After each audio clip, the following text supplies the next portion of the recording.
नमस्कार। News UP to UK में इस वक्त आपसे मुखातिब हूं मैं प्रशांत पांडे। दुबई से बड़ी खबर आपको बता दें कि आखिरकार श्रीदेवी के पार्थिव शरीर को उनके परिवार को सौंप दिया गया है। सरकारी वकील ने यह केस बंद कर दिया है। श्रीदेवी की मौत में अब कोई संदेह नहीं रहा। आज रात शव भारत लाया जाएगा। उनके पति बोनी कपूर को क्लीन चिट दे दी गई है। पार्थिव शरीर श्रीदेवी का उनके परिवार को सौंप दिया गया है और आज रात भारत श्रीदेवी का शव लाया जाएगा। आपको बता दें कि घटनाक्रम जो था वो श्रीदेवी की मौत के बाद से ही लगातार संदेह के घेरे में था। पहले हृदय गति रुकने से हार्ट अटैक होने से मौत की बात सामने आई थी, लेकिन बाद में पोस्टमार्टम रिपोर्ट और डेथ सर्टिफिकेट में यह बात सामने आई कि श्रीदेवी की मौत एक्सीडेंटल थी और डूबने से, बाथटब में डूबने से उनकी मौत हुई। और अब इस पूरे मामले में बोनी कपूर को क्लीन चिट दे दी गई है और साथ ही उनके शव को भारत लाने की तैयारियां अब पूरी हो रही हैं। हमारे साथ हमारे सहयोगी प्रशांत इस वक्त मुंबई से जुड़ चुके हैं। प्रशांत, एक लंबी जद्दोजहद के बाद अब जो खबर आई है वो परिवार के लिए थोड़ी सुकून भरी है, उनके प्रशंसकों के लिए एक सुकून भरी है। पूरी जानकारी आपसे चाहेंगे। जी बिल्कुल। देखिए, जिस तरह से सभी इंतजार कर रहे थे कि जल्द से जल्द जो कागजी प्रक्रिया है या फिर जो पूछताछ की प्रक्रिया है वो दुबई में जल्द से जल्द खत्म हो और जो पार्थिव शरीर है उसे जल्द से जल्द भारत लाया जाए, मुंबई लाया जाए, उनके निवास पर लाया जाए, ताकि जो उनके फैन फॉलोअर्स हैं, उनके जो करीबी मित्र हैं या फिर उनके जो रिश्तेदार हैं, उनको अंतिम दर्शन की जो है मौका मिल पाए। कुल मिलाकर देखा जाए आज की पूरी प्रक्रिया, मैं आपको बता दूं कि जिस तरह से कल ये बात साफ हुई थी फॉरेंसिक रिपोर्ट में कि उनकी गिरकर एक्सीडेंटल डेथ हुई है, एडीआर जिसे कहा जाता है। हालांकि बाद में ये पूछताछ की प्रक्रिया में बोनी कपूर को जो है ग्रीन सिग्नल दिया गया और साथ ही उनके जो रिश्तेदार और जो उस शादी में लोग मौजूद थे उनसे भी पूछताछ की प्रक्रिया जो है दुबई में एजेंसियों के जरिए किया गया है। बहरहाल अब इस बात की पुष्टि कर दी गई है कि वहां से पार्थिव शरीर जो है उनके रिश्तेदारों को हैंडओवर कर दिया गया और वहां से जो है पार्थिव शरीर रवाना भी हो चुका है मुंबई आने के लिए। बहरहाल जो समय लगेगा ट्रांसफर वहां से आने में, उसी समय का इंतजार है और उसके बाद सीधे मुंबई उनके निवास पर पार्थिव शरीर रखा जाएगा अंतिम दर्शन के लिए, जिसकी बेसब्री से पिछले 3 दिनों से हम अगर आप कहें तो बिल्कुल गलत नहीं होगा, सभी इंतजार कर रहे थे। और यहाँ पर जब एक बार पार्थिव शरीर आएगा तो उनकी जो अंतिम संस्कार की जो विधि है उस प्रक्रिया को आगे अंजाम दिया जाएगा। जी प्रशांत, कल हमने देखा कि जिस तरह का दबाव था और खुद यूएई में भारत के जो एम्बेसडर थे उन्होंने बाकायदा ट्वीट करके कहा कि जो प्रक्रिया उसमें 2 से 3 दिन का वक्त लगता ही लगता है और अलग अलग मामलों में इसमें समय ज्यादा या कम लग सकता है। क्या जो दुबई प्रशासन है वो पूरी तरह से आश्वस्त होना चाहता था कि कहीं ना कहीं इस मामले में जो भी चीजें हैं जिसमें वो आश्वस्त हो जाएं, श्योर हो जाएं, उसके बाद जाहिर तौर पर एक दबाव भले परिवार पर था, सरकार पर भी दबाव था, लेकिन दुबई प्रशासन कोई बात रहने नहीं देना चाहता था। जी बिल्कुल। देखिए, श्रीदेवी एक बड़ा नाम है फिल्म जगत में ही नहीं बल्कि देश के कोने कोने में उनके चाहने वाले लोग थे, ये भी एक वजह है।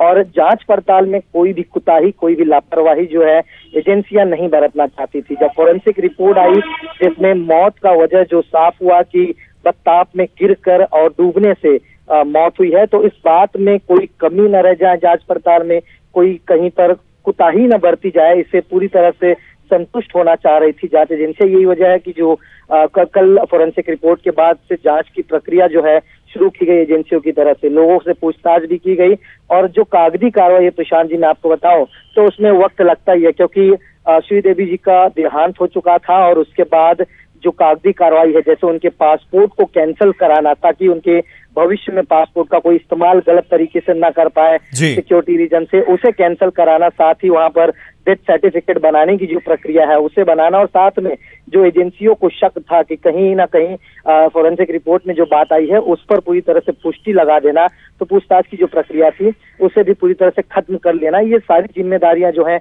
उन एजेंसियों के ऊपर थी, कंधों पर थी, जिसे आज उन्होंने पूरी तरह से कर लिया है। और पूरी तरह से जब वो कंफर्म हो गया है कि इसमें किसी भी प्रकार की लापरवाही या फिर किसी भी प्रकार की जांच करने की आगे जरूरत नहीं है। तो उसके बाद उन्होंने वहां से लेटर इशू किया और लेटर इशू करने के बाद हैंडओवर की प्रक्रिया को अंजाम देकर खत्म किया और घर वाले जो उनके रिश्तेदार वहां पर हैं उन्हें वो पार्थिव शरीर हैंडओवर कर दिया गया है, जो वहां से रवाना भी हो चुका है। अगले कुछ घंटों, जिस तरह से मैंने कहा कि आने में, दुबई से भारत आने में जो समय लगता है उस समय सीमा को देखा जा रहा है और एक बार जब वो पार हो जाएगा तो मुंबई में उनके पार्थिव शरीर को रखा जाएगा अंतिम दर्शन के लिए। जी प्रशांत, एक बात और समझना चाहेंगे कि जाहिर सी बात है कि एक वक्त लग गया, लंबा वक्त लग गया पार्थिव शरीर को आने में मुंबई, और इस वजह से क्या यहाँ के जो मुंबई के उनके अंतिम संस्कार का कार्यक्रम है उसमें कुछ तब्दीली की गई है, या अभी भी बात यही सामने आ रही है कि अंतिम दर्शनों के लिए उनका पार्थिव शरीर रखा जाएगा? जी बिल्कुल, देखिए ये शुरुआत में जब ये खबर आई थी तो उसके पिछले दिन ही, अगले दिन ही ये बात कंफर्म कर लिया गया था कि पार्थिव शरीर को जल्द मुंबई लाया जाएगा और अंतिम दर्शन के लिए रखा जाएगा और जो विधि है उसे पूरी की जाएगी। लेकिन जैसे जैसे दिन ढलता गया और समय और बीतता गया तो फिर ये अभी निष्कर्ष नहीं हो पाया है कि उस पार्थिव शरीर को जो है कितने समय तक रखा जाएगा। लेकिन ये कंफर्म है, जो उनके चाहने वाले हैं, जो रिश्तेदार हैं और जो फिल्म जगत से ताल्लुक रखते हैं सितारे, वो भी उनके पार्थिव शरीर के अंतिम दर्शन में शरीक बिल्कुल होना चाहते हैं। तो उनसे थोड़े समय के लिए फैंस की भावनाओं का, उनके जाने वालों की भावनाओं का भी ख्याल रखा जाएगा। परिवार और मित्र सभी उनके आखिरी दर्शन करना चाहते हैं, इस बात का भी ख्याल रखा जाएगा। बहुत बहुत शुक्रिया करेंगे प्रशांत आपका इस विस्तृत जानकारी के लिए। तो अपने दर्शकों को बता दें कि श्रीदेवी का पार्थिव शरीर दुबई से निकल चुका है और जो समय उनके पार्थिव शरीर को यहां पहुंचने में लगे बस उतना ही समय बाकी है। वहां पर जो भी औपचारिकताएं हैं, कागजी औपचारिकताएं, वो पूरी कर ली गई हैं। बोनी कपूर को क्लीन चिट वहां के प्रशासन से मिल चुका है।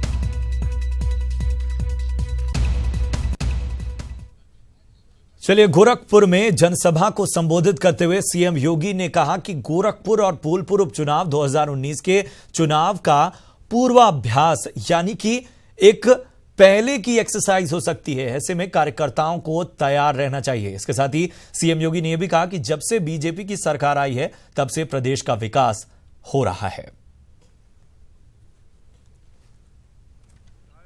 ये चुनाव 2019 में होने वाले लोकसभा चुनावों की एक पूर्वाभ्यास हो सकता है हमारे लिए, क्योंकि 2019 में उत्तर प्रदेश के अंदर 80 की 80 सीटें भारतीय जनता पार्टी के पक्ष में जाए, इसकी तैयारी एक एक कार्यकर्ता को करना है। क्योंकि मोदी जी जब प्रधानमंत्री होंगे तो देश तेजी के साथ विकास के पथ पर आगे बढ़ेगा, और भारत अगर विकास के पथ पर अग्रसर होगा तो ये मान करके चलिए, हर चेहरे पर खुशहाली होगी, हर व्यक्ति को सुरक्षा की गारंटी होगी, हर नौजवान को रोजगार की गारंटी होगी और हर माता बहन को, बेटी को सशक्तिकरण की गारंटी होगी। गोरखपुर लोकसभा उपचुनाव को मुख्यमंत्री योगी आदित्यनाथ सिर्फ एक उपचुनाव नहीं मान रहे हैं, वो इस चुनाव के माध्यम से पूरे प्रदेश की जनता को एक बड़ा संदेश देना चाहते हैं। और इसीलिए आज उन्होंने कार्यकर्ताओं से कहा कि ये 2019 का पूर्वाभ्यास है। गोरखपुर के प्रत्याशी को इतनी बड़ी जीत मिले जिससे 2019 के लोकसभा चुनाव में प्रदेश के 80 की 80 सीटें बीजेपी की झोली में आ सकें और प्रधानमंत्री नरेंद्र मोदी को और मजबूत किया जा सके। अखिलेश पांडे के साथ रामगोपाल द्विवेदी, ईडीबी न्यूज, गोरखपुर। इधर नसीम पर यूपी कांग्रेस में घमासान मच गया है। जी हां, संजय दीक्षित को कांग्रेस ने पार्टी से निकाल दिया है। नसीमुद्दीन सिद्दीकी का विरोध करने पर यह कार्रवाई हुई है। 6 साल के लिए पार्टी से निकाला गया है संजय को। जी हां, अब नसीमुद्दीन सिद्दीकी के नाम पर एक तरह का घमासान मचा है। संजय दीक्षित को पर एक तरह का डंडा चला है। उन्हें 6 साल के लिए पार्टी से बाहर का रास्ता दिखाया गया है। और शिवानी मेरी सहयोगी इस वक्त जुड़ चुके हैं हमारे साथ। शिवानी, जो दर्शक हमारे साथ अभी जुड़े हैं उनकी जानकारी के लिए चाहेंगे कि क्या वजह थी जिसकी वजह से संजय दीक्षित को बाहर का रास्ता दिखाया गया है? देखिए प्रशांत, पिछले हफ्ते जब नसीमुद्दीन सिद्दीकी का दिल्ली में ज्वाइनिंग हुई थी कांग्रेस पार्टी में और गुलाम नबी आजाद ने प्रेस कॉन्फ्रेंस करके ये ज्वाइनिंग कराई थी, उसके बाद से ही संजय दीक्षित जो वरिष्ठ कांग्रेस नेता हैं और एनआरएचएम घोटाले में इनका काफी अहम भूमिका रही थी, तो इन्होंने अपना विरोध जताया था। इनका कहना था कि बहुत ही भ्रष्टाचार में लिप्त रहे हैं नसीमुद्दीन सिद्दीकी और एक साजिश के तहत इनको यहाँ पर कांग्रेस में ज्वाइन कराया गया है और इसके खिलाफ उन्होंने काफी आवाज मुखर की थी, जिसके बाद एक नोटिस सर्व किया गया था शनिवार को ही संजय दीक्षित को और उसके जवाब में उन्होंने कल देर शाम 2 पन्ने का एक जवाब लिखा और उसमें उन्होंने लिखा कि वो अपनी बात पर अब भी कायम है और वो लगातार विरोध करते रहेंगे नसीमुद्दीन सिद्दीकी का। और उनका ये भी आरोप था कि बहुत से ऐसे नेता हैं जिन्होंने राहुल गांधी को गुमराह करके और सही तस्वीर ना दिखाकर इस तरह की ज्वाइनिंग कराई है, जिससे पार्टी की छवि खराब करने की एक साजिश की जा रही है। तो इस जवाब के बाद अभी थोड़ी देर पहले ये कार्रवाई हुई है और पार्टी से 6 साल के लिए उनको निकाल दिया गया है। और अभी हमने प्रतिक्रिया लेने की भी कोशिश की है, तो संजय दीक्षित इस पर अभी फिलहाल तब तक नहीं बोलना चाहते जब तक उनके पास एक फॉर्मल लेटर इस पूरी कार्रवाई का नहीं पहुंच जाता। जी शिवानी, समझना चाहेंगे कि जाहिर सी बात है कि ये जो कार्रवाई हुई है वो बीच उपचुनाव में हुई है। उत्तर प्रदेश कांग्रेस में अगर संजय दीक्षित के कद की बात की जाए तो एक बड़ा कद है, जैसा कि आप भी कह रही हैं कि उनकी जो शख्सियत रही है वो पहले सवालों के घेरे में रही है। क्या कांग्रेस पार्टी अंदर खाने ये मौका देख रही थी कि अगर इस तरह की कोई और बात सामने आती है तो संजय दीक्षित को बाहर का रास्ता दिखाया जाए या उन्हें एक संकेत दिया जाए? बिल्कुल ठीक प्रशांत, आप कह सकते हैं कि कांग्रेस पार्टी में भी कई गुट हैं और हो सकता है कि जो गुट अभी नसीमुद्दीन सिद्दीकी के साथ है वो थोड़ा भारी पड़ा हो और संगठन मंत्री रह चुके हैं संजय दीक्षित, पार्टी में बहुत बड़ी बड़ी जिम्मेदारियां उन्होंने संभाली हैं। अगर उन्होंने विरोध जताया और उन पर इस तरह की कार्रवाई हुई है तो जाहिर तौर पर ये कहा जा सकता है कि पार्टी में कहीं ना कहीं अंदर भीतर खाने फूट है और कई तरह के लोग हैं जो केंद्रीय नेतृत्व तक अपनी बात पहुंचाने की कोशिश करते हैं। और इस मौके पर जब आप उपचुनाव की बात कर रहे हैं प्रशांत, तो आपको ये भी बताना चाहूंगी कि फूलपुर में कैंपेनिंग में लग गए हैं नसीमुद्दीन और कल गोरखपुर में भी वो जा रहे हैं प्रचार के लिए, जहां पर राज बब्बर भी साथ होंगे। तो ये ऐसा लग रहा है कि जो केंद्रीय नेतृत्व है वो जो नसीमुद्दीन सिद्दीकी को अभी जिन्होंने ज्वाइन कराया है, फिलहाल उन तक जो लोग बात पहुंचा रहे हैं उनका पलड़ा भारी है कहीं ना कहीं। लेकिन ऐसी सूरत में बहुत असहज स्थिति होने वाली है कांग्रेस के लिए आने वाले वक्त में। बहुत बहुत शुक्रिया करेंगे शिवानी आपका इस अहम जानकारी के लिए।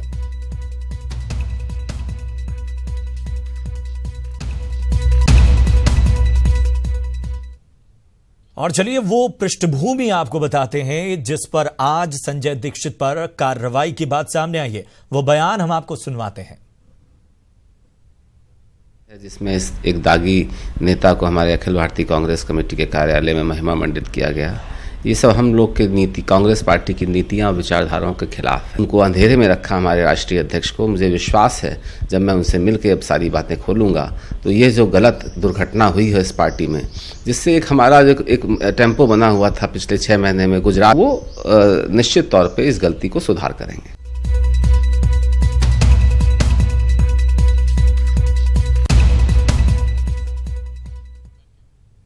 बढ़ते आगे, बीजेपी प्रवक्ता मनीष शुक्ला ने फूलपुर लोकसभा उपचुनाव में जीत का दावा किया है।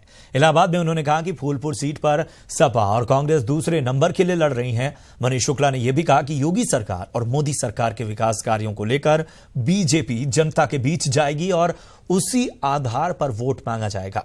वहीं बाहुबलीपुर सपा सांसद अतीक अहमद के निर्दलीय चुनाव मैदान में आने को लेकर कहा गया कि उनकी मौजूदगी से कोई फर्क नहीं पड़ने वाला।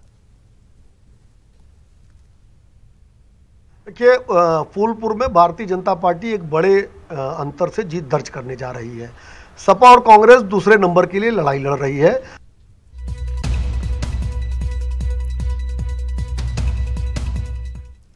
इधर अवैध खनन पर सत्ता पक्ष शिकंजा कस रहा है, लेकिन अवैध खनन माफियाओं के हौसले इतने बुलंद हैं कि वो अधिकारियों को भी निशाना बनाने से नहीं चूक रहे। ट्रकों के पीछे लिखा देखा होगा, जिंदगी रही तो दोबारा मिलेंगे। इनको अपनी जिंदगी की, अपने अवैध कारोबार की तो परवाह है, लेकिन इनको दूसरों की जिंदगी की परवाह नहीं है। सूबे में खनन का अवैध कारोबार और खनन माफिया की गुंडई, ये जैसे खनन माफियाओं के लिए आम हो गई है। महाराजगंज के फरिंदा थाना क्षेत्र में एक एफआईआर दर्ज की गई। इस एफआईआर की कॉपी में साफ लिखा गया है कि अवैध खनन माफिया ने एसडीएम आरबी सिंह की गाड़ी को टक्कर मारने की कोशिश की। हालांकि एसडीएम साहब ने इन आरोपों से इनकार कर दिया है। मैं चेकिंग कर रहा था। चेकिंग के दौरान ट्रक का पीछा किया गया और पीछे के मोरंग उस पर लदी थी, ओवरलोडेड मोरंग थी जी। 45 टन ओवरलोड था जी। और वो गाड़ी को पकड़ा गया। उधर से जिलाधिकारी महोदय प्रातः भ्रमण के दौरान आ रहे थे जी। तो थोड़ी सी गाड़ी लहराई थी जी और वाहन को सीज कर दिया। ट्रक चालक भाग गया जी। यातायात थोड़ा बाधित हुआ जी। फिलहाल ऐसी कोई विशेष। तत्काल वो जो ओवरलोडेड ट्रक थी वहाँ से मौके से फरार होने लगी और उसको तत्काल इनके द्वारा और मेरी गाड़ी द्वारा जो है उसको सीज किया गया। ड्राइवर वहाँ से मौके से फरार हो गया और इसमें त्रुटिवश इन्होंने जो तहरीर दी थी उसको कुछ लिपि त्रुटि हो गई और इसी तरह की कोई भी बात नहीं है। पहले एफआईआर और फिर एसडीएम साहब की सफाई। बात कुछ भी हो, लेकिन आंकड़े बताते हैं कि खनन माफियाओं पर जब जब शिकंजा कसा गया, अधिकारी निशाने पर ही रहे हैं। महाराजगंज में एसडीएम आरबी सिंह ने 3 ओवरलोडेड ट्रैक्टर्स को सीज कर 3 लोगों को गिरफ्तार भी किया। इस कार्रवाई से परेशान अवैध खनन माफिया ने एसडीएम को ट्रैक्टर से कुचलने की कोशिश की। वहीं एटा में ओवरलोड ट्रक ने डीएम को कुचलने की कोशिश की थी, जबकि आगरा में एसडीएम पर ट्रक चढ़ाने की कोशिश हुई। 2017 में ओवरलोडिंग रोकने पर आरटीओ पर जानलेवा हमला भी हुआ था। इन सभी मामलों को देखते हुए विपक्ष सत्ता पक्ष पर हमलावर है, लेकिन सत्ता पक्ष अवैध कारोबार करने वाले आरोपियों पर कार्रवाई की बात कर रहा है। विपक्ष आरोप लगा रहा है कि सत्ता पक्ष सिर्फ बातें कर रहा है। खनन माफिया हो, चाहे भू माफिया हो, चाहे वो क्रिमिनल हो, योगी सरकार 0 टॉलरेंस पे काम कर रही है। किसी भी दोषी को बख्शा नहीं जाएगा, चाहे वो कितने भी हैसियत रखता हो। देखिए, बस बातें हो रही है कानून व्यवस्था को कंट्रोल करने की। खनन माफियाओं के खिलाफ बहुत सारी शिकायतें आई हैं, तो फिर भी एक जिम्मेदार ऑपोजिशन के तौर पे हम कहते हैं कि अभी भी चेत जाइए। उत्तर प्रदेश में जो आपने वादा किया था उसको पूरा करिए, अच्छा शासन दीजिए। अगर आप नहीं दे सकते तो आप इस्तीफा दे दीजिए। वैसे तो सत्ता के आदेश पर अधिकारी अवैध खनन पर शिकंजा कस रहे हैं, लेकिन आए दिन अवैध खनन माफिया अधिकारियों पर जानलेवा हमले कर रहे हैं। भले ही बात कुछ भी हो, लेकिन विपक्ष अवैध खनन को लेकर सत्ता पक्ष पर हमलावर है और सत्ता पक्ष को जनता से किए हुए वादे याद दिलाकर उन्हें पूरा करने की सलाह भी दे रहा है। KN Pandey, ETV news, Lucknow.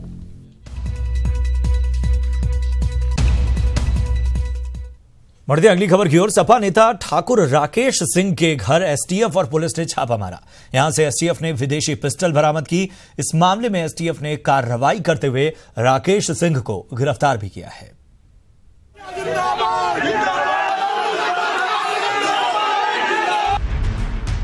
सत्ता चली गई लेकिन अकड़ नहीं गई। तस्करों से नाते और रिश्ते अब भी बरकरार हैं। अलीगढ़ में छर्रा विधानसभा क्षेत्र से पूर्व विधायक ठाकुर राकेश सिंह के घर एसटीएफ और पुलिस ने छापा मारा, जहां से विदेशी पिस्टल बरामद हुई और फिर कार्रवाई करते हुए एसटीएफ ने राकेश सिंह को गिरफ्तार किया है। मुखबिर खास की सूचना पर एक इन्फॉर्मेशन मिली कि एक वेपन राकेश सिंह जो कि पूर्व विधायक हैं और उनके पोजीशन से एक इलिसिट वेपन जो कि ब्राजील का बना हुआ है 9mm पिस्टल है, टोरस मेड है, 16 कारतूसों के सहित इनके पोजीशन से बरामद हुई है। इससे पहले विदेशी हथियारों की तस्करी करने वाले अंतर्राष्ट्रीय गैंग के सदस्यों की गिरफ्तारी हुई। पूछताछ में पता चला है कि 22 लाख की कीमत वाली विदेशी पिस्टल को विधायक ने 4 लाख में खरीदी है। ये चूंकि इम्पोर्टेंट बात है, ये सोर्स इसका क्या था, इनके पास कैसे आया, इसके बारे में बहुत महत्वपूर्ण जानकारियां हमारे पास एकत्र हुई हैं, पूछताछ की गई है। इस गिरफ्तारी से बौखलाए सपा के जिला अध्यक्ष अशोक यादव ने आरोप लगाया है कि राजनीतिक कारणों से राकेश सिंह को परेशान किया जा रहा है। मैं समझता हूँ कि जिस तरह से एसटीएफ या पुलिस अपराधियों के खिलाफ कार्रवाई करने में बहुत शिथिलता बरतती है और राजनीतिक लोगों को परेशान किया जा रहा है। जो पिस्टल एसटीएफ ने राकेश सिंह के घर से बरामद, उसके बाद राकेश सिंह का क्रिमिनल कनेक्शन सामने आ गया है। राकेश सिंह का विवादों से नाता रहा है। विधायक रहते हुए कई लोगों को धमकी दी, आरआई से मारपीट, धमकी देने और सरकारी कैमरा तोड़ने का भी आरोप लगा है। डॉक्टर को भी धमकी देने का आरोप है। वकील अनूप कौशिक को भी धमकाने का आरोप है। गायत्री रॉयल अपार्टमेंट के 2 फ्लैट पर कब्जा करने का आरोप है। जीतू और शरद चौधरी हत्याकांड के शूटरों को शरण देने का गंभीर आरोप है। अब जब एसटीएफ ने सुराग लगा ही लिया है, पिस्टल बरामद कर ही ली है और गिरफ्तारी भी हो गई है, तो बात अब दूर तो लग जाएगी, क्योंकि नेता, सियासत और क्राइम का कॉकटेल है। Alok Singh, ETV news, Aligarh. इधर प्रेमिका को घुमाने आए प्रेमी की पिटाई का लाइव वीडियो सामने आया है। बागपत के बड़ौत में प्रेमी प्रेमिका दोनों एक दुकान में चाट खा रहे थे और इसी दौरान लड़की के परिजन मौके पर पहुंच गए। इसके बाद प्रेमी को पकड़कर लड़की के परिजनों ने जमकर पीटा। इतना ही नहीं, इस दौरान पुलिस वालों ने भी हाथ साफ करने में मौका नहीं चूके। लेकिन अब सवाल इस बात का है कि पुलिस लोगों को कानून हाथ में नहीं लेने की बात तो कहती है, लेकिन तस्वीरों में देख लीजिए पुलिस वालों ने ही प्रेमी युवक पर किस तरह हाथ साफ किए। सवाल यह भी है कि पुलिस को हाथ उठाने का अधिकार किसने दिया? ऐसे पुलिस वालों पर कार्रवाई कब होगी? कल एक लड़का लड़की एक दुकान पर चाट खा रहे थे। लड़की घर वालों को पता चल गया, उन्होंने पुलिस को सूचना दी। पुलिस भी आई थी, फिर उस लड़के को थाने पर लाया गया। थाने पर लाने के बाद दोनों लड़के दोनों माँ बाप हैं और दोनों को ले गए। दोनों समझा सिपाही है, हम इसकी जांच करते हैं कौन सिपाही है जिसने पीटा था। और देश के सरकारी सिस्टम में लापरवाही का खेल किस कदर चल रहा है, इसकी एक वानगी राजधानी देहरादून में देखने को मिली। यह मामला SBI से जुड़े बड़े बैंक से जुड़ा हुआ है। सरकारी बैंक में लापरवाही का बड़ा खेल, फर्जी दस्तावेजों के सहारे धोखाधड़ी, फर्जी तरीके से 37 साल तक ऐंठता रहा पेंशन, मृत पिता के नाम पर डकारता रहा पेंशन। राजधानी देहरादून में SBI बैंक से जुड़ा एक धोखाधड़ी का मामला सामने आया है। SBI की मुख्य शाखा में हुए फर्जी खेल में जो बातें सामने आई हैं वो चौंकाने वाली हैं। यहाँ एक बेटा 37 साल से अपने पिता के फर्जी दस्तावेज दिखाकर बैंक से पेंशन लेता रहा। फर्जी इसलिए क्योंकि उसके पिता की मौत साल 1981 में ही हो चुकी थी। धोखाधड़ी का ये खेल 37 साल से चल रहा था, लेकिन बैंक को अब जाकर इस बात का पता चला। जो के सरकार है, इनकी एज जो है 100 साल से ऊपर हो चुकी है, तो इनका फिजिकल हमारे को लाइफ सर्टिफिकेट चाहिए। तो जब उसको कहते हैं उनके जो एड्रेस है, जो हमारे पास रिकॉर्डेड एड्रेस है, वहाँ पर जब लेटर डाला गया तो उनके ग्रैंडसन ने आके बताया कि उनके ग्रैंडफादर की जो डेथ है वो 1981 में हो गई थी। तब हमको मालूम चला, तो हम लोगों ने उसकी पेंशन बंद करवा दी है। फिलहाल बैंक फर्जी दस्तावेजों को खंगाल कर उनकी जांच कर सबूत जुटाने में लगा है, ताकि कानूनी कार्रवाई कर पेंशन के पैसों की रिकवरी की जा सके। अपने स्टाफ को भेजा था उनसे मिलने के लिए, तो वो तो बहुत कैजुअल वे में बात कर रहा था, जो मिस्टर यू के सरकार अपने आप को बता रहे थे। उनका कहना था ठीक है, अगर आपके हमारे स्टाफ ने बताया कि आपके अकाउंट में गलत पेमेंट हो गई है, कहना कोई बात नहीं, गलत पेमेंट हो गई, आप उसको बंद कर दीजिए। पुलिस अपनी कार्रवाई कर रही है और हमने अपने कंट्रोलर को इन्फॉर्म कर। और इसी के साथ इस बुलेटिन में इतना ही। यूपी की खबरों को विस्तार से जानने के लिए news18up.com और उत्तराखंड की खबरों को विस्तार से जानने के लिए news18uk.com लॉग इन करना ना भूलें। नमस्कार।